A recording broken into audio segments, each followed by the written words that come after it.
Okay, Minecrafters and Infitech2. People who like to be beast. Let me put the microphone a little more up front. I think that might help with the noise. I've done a little more noise adjustments. This should hopefully be better. Let's talk automation. Let's talk automation here. So this is going to cover the medium voltage type filter, as well as a few of the other filters as well. So right now I'm cooking up some nitro. So I've got my dust in here, and this is going to output hot ingots.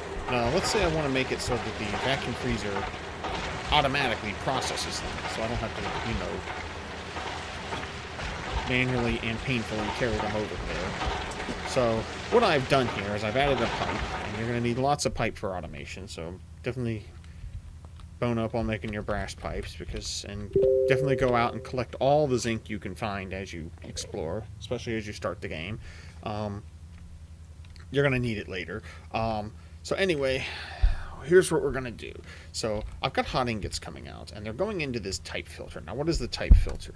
So you open it up here. What you can see is that there's a type in here. This is a filter for very broad types. And essentially what I'm creating is an if-else condition type of thing here. And I'll get back into that in a moment here. So basically what's going to happen is this is accepting any kind of hot ingots will be accepted into this. Now this unfortunately has only one output. It's not like items that match the filter will be output one way and items that don't will go the other. I wish it was, because it would save me a lot of trouble and a lot of pipe. Your if and your else condition would be right here in one machine. Unfortunately, that is not the case. So what I have to do here is I have to build a little more logic into this, and I have to have an else. So you'll notice that I have the type here set to hot ingots. If you just had this running straight back into the chest, hot ingots would probably go into the chest instead of going into this. There's nothing that would prefer them going into here. The other issue it have is this thing doesn't just put out ingots, it also puts out dusts. So let's say I set this one up here. So let's say I say, okay, hot ingots go this way, those get dumped into the vacuum freezer, actual ingots then come out, go through here, get into the chest. Ingots come out of here, go into this, go into the chest. If they're not hot, they should go this way if I set this to ingot. Now you'll notice I have it set to ingot hot, and you may be wondering what's going on here. If I set that just to ingot, that would work great. Regular ingots would go this way, hot ingots would go that way into the freezer.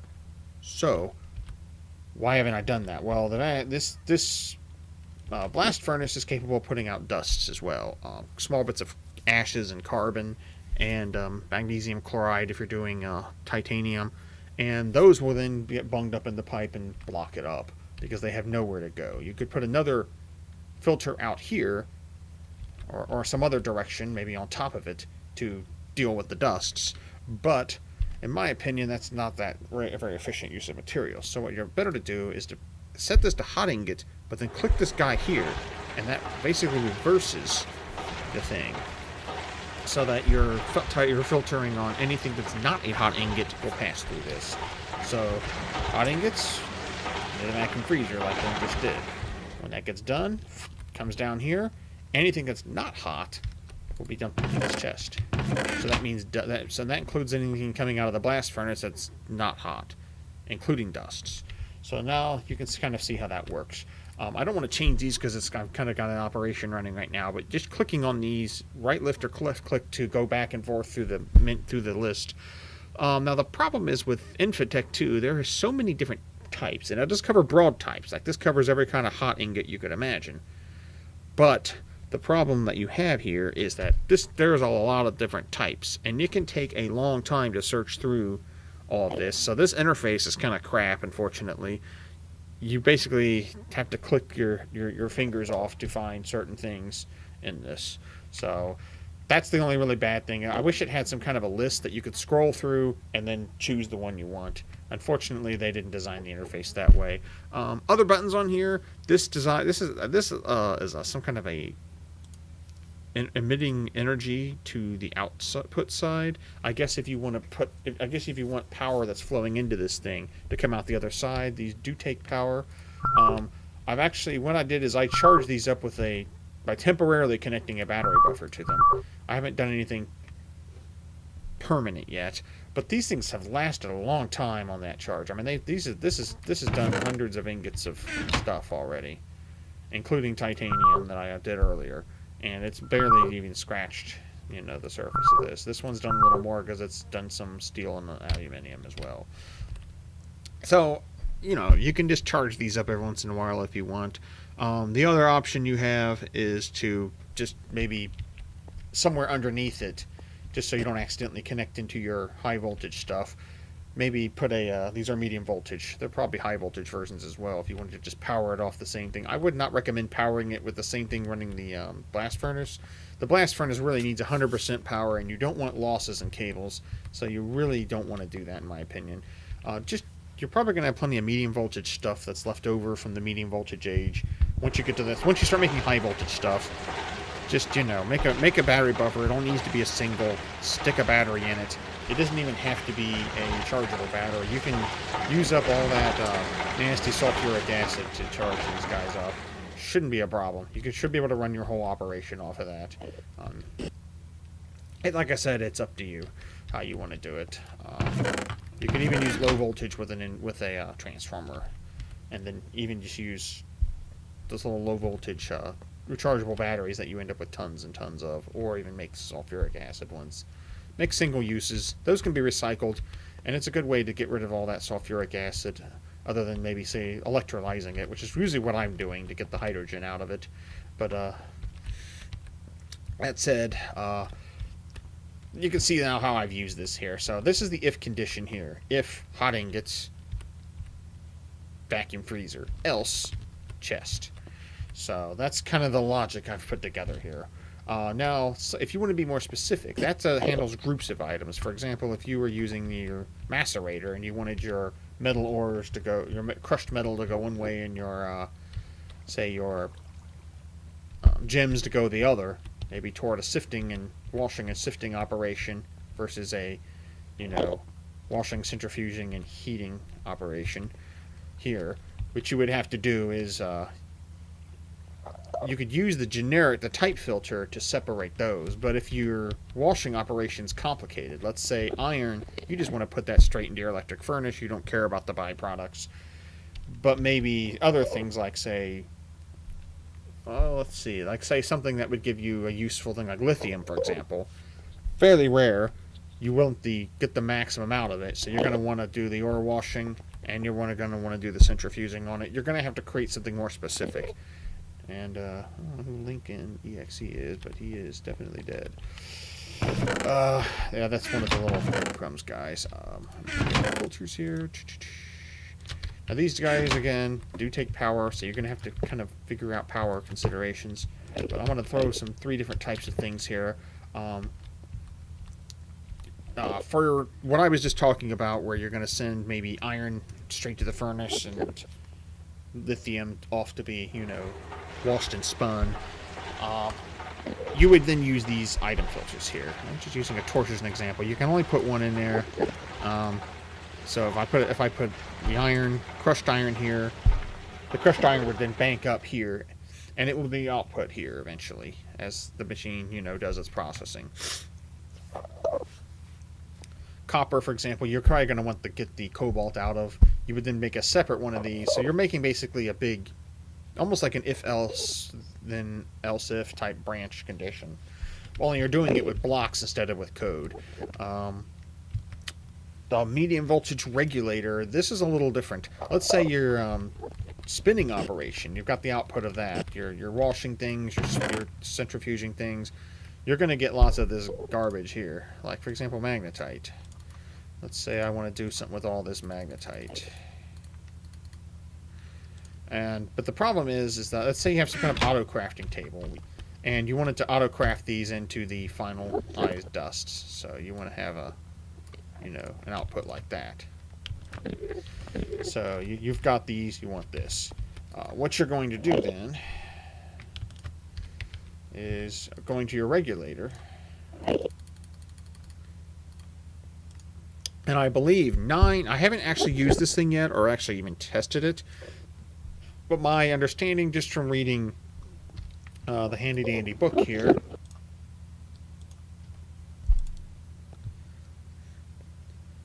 specifies how much of a given item will be moved. So in other words, items different stack sizes be processed inside the same machine. And again, it talks about electrolyzer, centrifuge, the war washing machine, all that kind of stuff.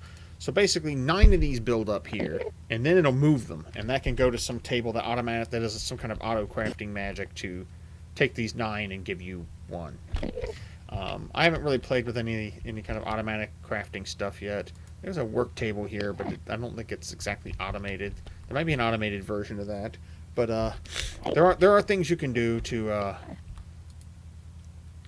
do that kind of filtering, and that's what the that's what the regulator's for. So you'll notice you could put any amount you want. So for some reason it's 4. If you got the small dusts versus the tiny dusts, you can do that, and you can do that all in one machine. So you could bank all that up here and handle any kind of input that comes through. The chest buffer.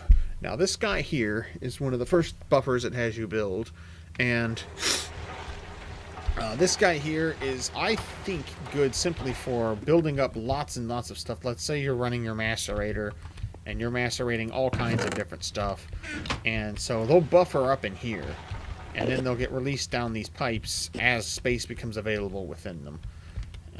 So that way you're not, that way this thing isn't clogging up or sitting and waiting because it can't output because the pipe is full. So that way you can, and then you can send your stuff onward to wherever it needs to go. That's the fairly small one. There is a different one I haven't built yet. Let me get the book. Hang on, trying to open the book here.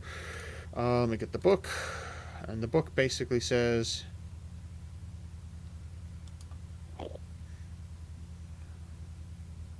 that you can build a super buffer.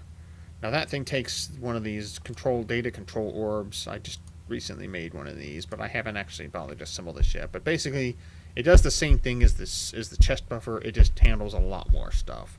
So if you've really kicked your manufacturing and grinding and processing up to extreme levels, and if you're wondering what kind of levels I'm talking about, just poke my head into the nuclear age here. This guy right here. The Advanced Miner 2. I don't know what the Advanced Miner 1 does. I guess that's kind of a pointless machine, but the Advanced Miner 2 is what they have you build. It's a high voltage machine, and what it does is it basically it's similar to the oil rig where it uses mining pipe and it drops a mining pipe down. You see a little drilling head type of thing on the end of it. But what that does is through the entire block, it's literally going to return much higher efficiency. So, for example, 2 to 3 times the amount of macerating wood on average. You get between 1 and 5 per ore that it gets. And so it's considered affordable. Mining bases like this are certainly worth it. That is where you're going to want this super buffer. That was what they're trying to prepare you for here. So if you're going to have some automated, that thing just pulls so much garbage up out of the ground that it's just, you can hardly believe it. Every time it hits one of those, what do they call them? Those Dawnecraft crystals, you're going to be swimming in that garbage. If it hits lignite, watch out. You're going to have tons and tons of that too. Just because those are so densely packed together. But basically, when you set the mining base up, if you wanted any kind of automated processing, you might set up a mini base out there where your ore is, just have it processed on site. That way you can just collect it, put it in mine carts, and move it back to your base if you want to do it that way, or just carry it. But that's where these guys are going to come into play. So that's pretty much what I've got for the machine type automation. And don't forget, these guys do take electricity, so you're going to have to budget for that as well. They don't take enormous amounts, but you are going to have to set up some kind of a way to power them. My suggestion, though, is just use, maybe the lowest thing possible. You're going to build up batteries like you wouldn't believe. Like, I've got so many stupid batteries laying around here, different battery buffers, various sizes, that it's not going to be a problem. And you can also use the large acid batteries. These, once they're completely drained of power, you can empty them out using an extractor and then go fill them with more acid. You get the battery case back, you fill it with more acid, you've got a brand new battery. So this guy here, if you did this through some kind of transformers, you could probably power these, you could power a whole mess of these things for a very, very long time. So Other automation, there's some minor kind of, unpowered automation you can do as well. I'm gonna cover these work tables just a little bit as well. You'll see here that I've got you often get these nuggets, and especially when you're crushing the ore, especially when you get to the macerator and you're using the macerator all the time. You're going to get tons of crushed ore, and you're probably going to get lots of nuggets as a result. But the nice thing about that is you can add them in here. You need at least as much in here. So I would have, if one of these was empty, like let's say iron wasn't there, I would have to, you can grab an iron nugget and fill this out, but you actually have to put 9 in there. Use it once for the iron to appear over here. You can then use a right click to lock or unlock. Once you lock it, nothing can ever overwrite it. You get a maximum of 9 on these. But this is good for like automatically crafting stuff like dusts and other things into, what you need. So I've got one set up here for kind of the base metals, and then I've got one up here, another one up here I added for more, more exotic metals or materials. And that way, you can automatically craft things. You can actually also do that if you're building machinery and you're doing like I do, where I went from low voltage machinery to medium voltage machinery. Now I'm going from medium to high. I've got these two upgraded. I've got this guy upgraded here. I didn't think of this till the high voltage age. I wish I'd thought of it sooner, but I thought, hey, why not use this here to build these stupid little components like the motors and the pistons and the belts and even the machine casings and even the copper wires for that matter. Again, that is all doable using this thing, with one exception. There is, I haven't tried to do robot arms with this yet, but I think they would probably work fine. But what does not work fine are these guys right here. The electric pump. The electric pump, strangely enough, it uses 2 tools, but there is a bug with it that will prevent it from working with this. Take this gear, for example. I put my hammer here, I put that there, I get gear. But with the pumps, when you put your tools in there, when you first drop them down, you'll notice it makes a wrench sound as you drop it down, which is unusual because this thing here, I don't get a ding sound if I put these guys together. It just shows me the recipe. When I click it, that's when I hear the hammering sound. But and same with this here, I don't get the wrench sound until I actually click out, until I put enough material in there to get one of these. I stick this in, I drop my plates in, I can pop out my machine casings. So, why doesn't that work with the other thing? For some reason, when you put the tools in, it makes the wrench sound before you've even clicked and removed the item. And that tells me that there's some kind of a bug. And for some reason, that bug seems to interfere with the work table. You put all the items in, you drop it in, you'll actually hear the click. But when you click this thing, nothing will happen. Occasionally, you'll hear the sound of something breaking, but nothing breaks. But that may be paranoid enough to not keep trying to force it. So pumps cannot be made this way. You can make the components that are going to go into pumps, but you're not going to be able to make pumps like this. It's unfortunate. Unfortunately, there's not much to be done about it. It is just a bug. Maybe if anyone's on some kind of forums where they do Greg Tech stuff, maybe you can go ahead, talk to the people who maintain Greg Tech and say, hey, there's a bug here. Could you please fix this? I don't know what else you can do, but it's useful. It's nice for, you just throw the components in, you get them, especially with the wires, especially as you make bigger and bigger and bigger wires. And you can update this as you go along. You can start with low voltage, medium voltage, high voltage. You can unlock these things and then overwrite them over time. So I think there's a way you can probably just wrench the thing up, put it back down to totally clear it out if you decided to make newer components. And that's what I do. You can make a whole bunch of these if you want. They're not terribly expensive to make, so they're a bit of a pain in the butt to put together. But once you have them, they're very useful. They're pretty much just set up, and once you've set them up, you can kind of forget about them and just use them as needed. And again, really, really useful for metals. It's a minor bit of automation. More advanced automation, that's going to be applied energistics. That's going to be something that's a complete different topic to cover. There's actually a lot of good tutorials out there already for that. You can look at those now in the meantime. Maybe I'll make some at some point. Applied Energistics, to actually get into that, is going to require you to have an extreme voltage laser, precision laser. And so you're going to have to get to the extreme voltage age. That means you're going to need a very bare minimum titanium. Some of the AE stuff uses titanium as well. I don't know if any of it uses tungsten. I haven't looked at all the recipes, but I did see titanium and stainless steel in there. So at the minimum, you're going to have to be up to titanium. So that's not a thing you can really get into early, which is kind of a pity, because using AE would be very, very nice. It would eliminate the need for a lot of this stuff.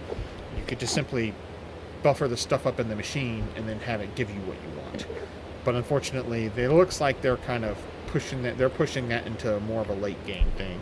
You definitely need to probably dip your toes into the nuclear age to do it. There's going to be a lot of power involved. You're going to be making extreme voltage machinery, which is going to involve titanium. You could probably start working on it at the silicon age. You can again make an extreme voltage machines in this with silicon age technology. You can probably get yourself there, but be prepared for some pain though to do it. So again, I'm going to get more things automated before I do that. But this is hopefully at least helpful for those of you who want to use these, know what these things do, how to use them, and various ideas of what to do with them. Again, you're limited really only by your imagination and your ingenuity in this game with some of this stuff. Again, you're basically creating an intricate if and else type situation. If you're running your output of your machinery into that, most of my stuff just takes everything and dumps it up into a chest, or basically a work chest where I pick up items, but finished items, and then do what I need to do with them. But I am trying to get things to work a little more smartly. This was a big thing for me here. And now my night room is done, and I didn't have to mess with this vacuum freezer at all. All I had to do was dump the stuff in, and then collect my stuff later, and then of course watch my fuel. Other than that, no big deal. So that's the power of these guys. That's all I've got, and thank you very much for watching.